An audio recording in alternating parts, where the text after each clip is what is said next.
ओम नमो भगवते वासुदेवाय। राधे राधे। आप सभी को श्रावण मास के शुक्ल पक्ष में आने वाली पुत्रदा एकादशी की ढेरों शुभकामनाएं। सावन के शुक्ल पक्ष की यह पुत्रदा एकादशी सभी मनोकामनाओं को पूर्ण करने वाली और विशेष रूप से संतान की कामना रखने वाले दंपतियों के लिए अत्यंत शुभ मानी जाती है।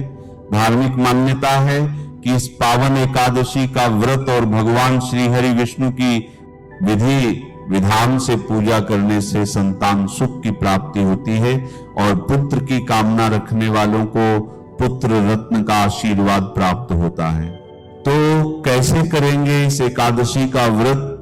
पद्म पुराण में इसके विषय में क्या लिखा है, क्या वर्णन आता है कि ऐसे व्रत करना चाहिए, शास्त्र क्या कहते हैं, इसका नियम क्या है, किस विधि से व्रत करें, पूजन करें कि मनोकामना पूर्ण हो। निसंतान दंपत्ति को विशेष रूप से क्या करना चाहिए ये बताएंगे। वो कौन सा उपाय है जो इस दिन सर्वाधिक प्रभावशाली है। यूं तो इस एकादशी का व्रत करने मात्र से ही संतान प्राप्ति हो जाती है, परंतु और कौन सा विशेष उपाय है जो इस दिन करना चाहिए जिससे चमत्कार होता है, पुत्र रत्न की प्राप्ति होती है। क्या विधि है, क्या नियम है, क्या मुहूर्त है, क्या भोग है, क्या मंत्र है। एकादशी यूं तो महीने में 2 आती है और प्रत्येक एकादशी की महिमा अलग होती है। जैसे उसकी महिमा अलग होती है वैसे ही उसके व्रत के कुछ नियम भी अलग होते हैं, कुछ विधान भी अलग होते हैं। इसीलिए प्रत्येक एकादशी की जानकारी को ध्यान से सुनना चाहिए। छोटी छोटी गलतियां आपके पुण्य को क्षीण करती हैं। पुराणों में इसका वर्णन आता है। जैसे एकादशी के व्रत को करने से पुण्य सर्वाधिक मिलता है, उसी प्रकार से एकादशी का व्रत भी उतना ही कठिन और उतना ही अधिक नियमों को पालन करने वाला होता है। एकादशी के व्रत को यदि नियमों का पालन करते हुए ना किया जाए तो पुण्य नाश होता है।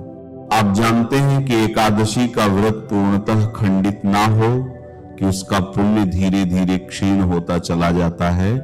क्या क्या त्रुटियां आप कर रहे हैं और कुछ त्रुटियां ऐसी हैं जो आपके पूरे व्रत का नाश करती हैं। इस एकादशी के विषय में जानते हैं। जो श्रावण मास के शुक्ल पक्ष की एकादशी होती है, इस एकादशी की महिमा संक्षेप में बताएं तो इतनी अधिक है कि प्राचीन काल की एक बात आती है जिसमें भगवान श्री कृष्ण से पूछा जाता है, महाराज युधिष्ठिर के द्वारा कि प्रभु इस एकादशी की महिमा क्या है, इसको करने से किसको क्या फल प्राप्त हुआ। तो पद्म पुराण में वर्णन आता है। भगवान श्री कृष्ण स्वयं कहते हैं कि राजन, यह एकादशी सभी मनोरथों को सिद्ध करने वाली है। इसमें एक प्राचीन राजा का वृत्तांत आता है।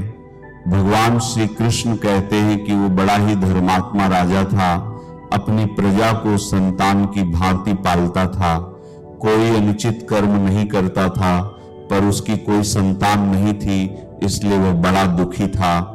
उसने प्रजा से भी कहा कि भाई मुझे समझ नहीं आ रहा, मैंने कभी अनुचित कर किसी से नहीं लिया, किसी को दंड नहीं दिया, मैं सदा उत्तम देखभाल करता हूं सबकी, फिर भी ये क्यों।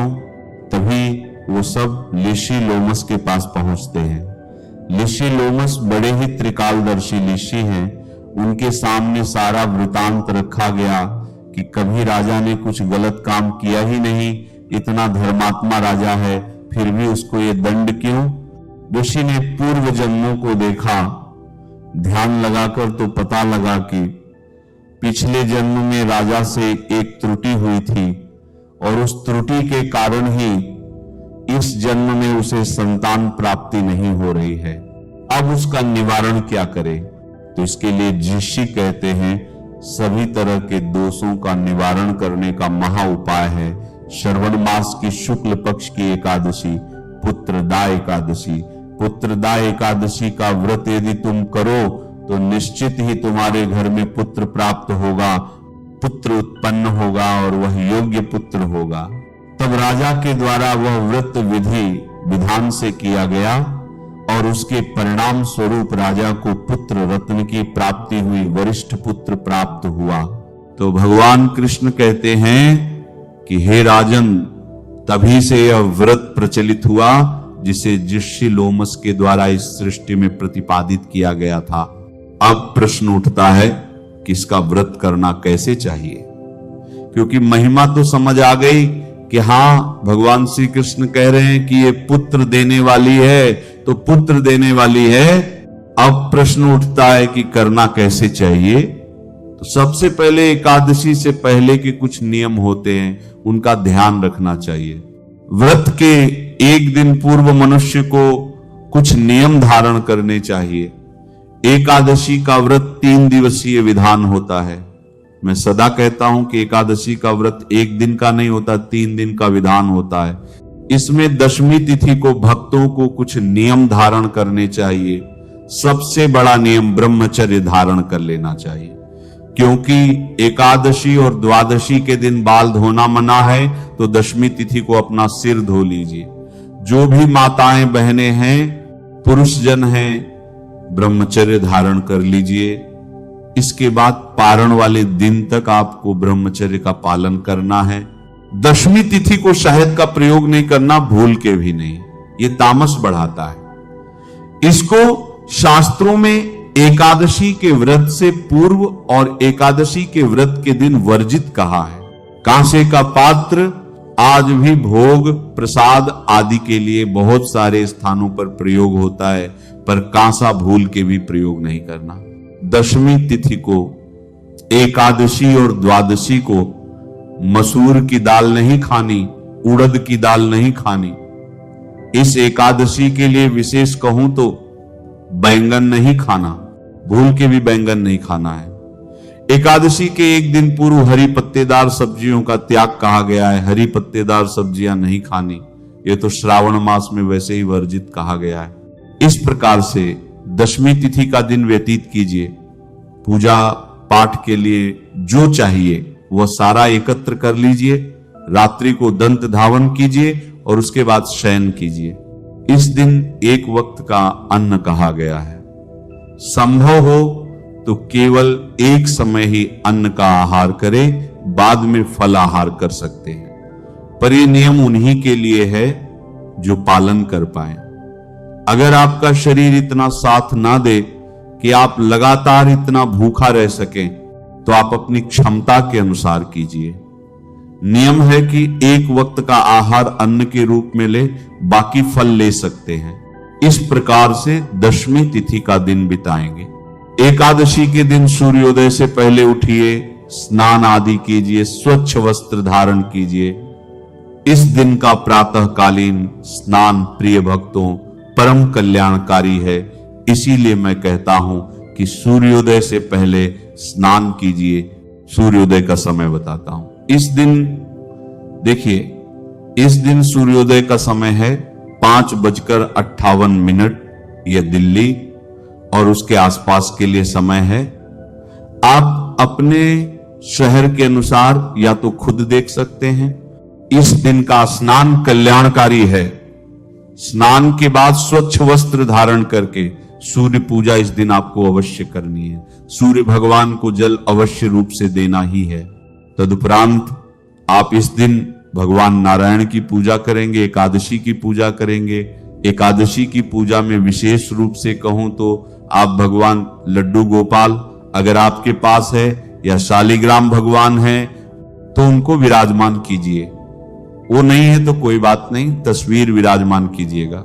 चौकी लगाइएगा, चौकी पर वस्त्र बिछाइएगा। भगवान की प्रतिमा या तस्वीर जो आपके पास है उनको रखिए। उनके सामने घी का दिया सीधे हाथ की ओर और विपरीत दिशा में धूप रखिए। इस प्रकार से भगवान की स्थापना कर लीजिए।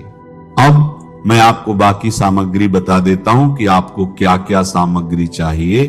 देखिए, रोली, मोली, पान, सुपारी, लौंग, इलायची, धूप, दीप, नैवेद्य, इत्र, गंगाजल, ये सारी सामग्री है। पान के पत्ते आपको 2 दिन चलेंगे।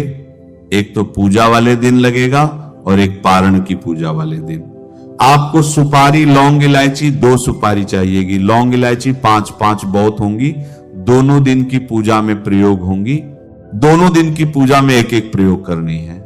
ये सारी सामग्री एकत्र कीजिए। जो आपका पूजा स्थल है वहां पर आसन लगाकर बैठ जाइए। भगवान की स्थापना आपने कर ली है।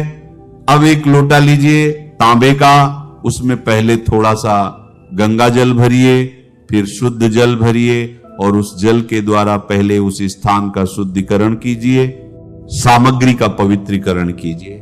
क्योंकि भगवान को अर्पित करने से पहले यह सामग्री शुद्ध करनी आवश्यक है। आप तक पहुंचने से पहले ना जाने किस किस के हाथों से निकली है, इसलिए भगवान को चढ़ाने से पहले शुद्ध करेंगे। आप फूल के माध्यम से लोटे में जो जल है उसे छींटे दीजिए सामग्री और स्थान पर।